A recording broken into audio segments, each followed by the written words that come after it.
On site at Maple Lane Equestrian Trailers, a Portax K in the royal blue front bow and roof, seen here with the front walk-off ramp open, 6.5 feet, easy access to exit the trailer. Small competition decor on this one, and we have it set up with the wing door where you can use this as a step up, or you can transfer your trailer by removing all the guts into a utility trailer.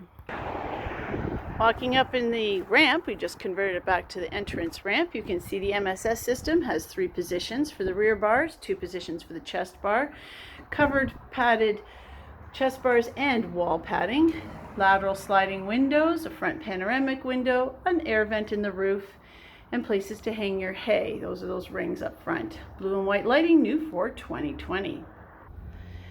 By letting down the chest bar and moving the panel out of the way, the left side horse can easily exit off the front ramp. Here's your tack cupboard with swivel out racks for English and Western saddles.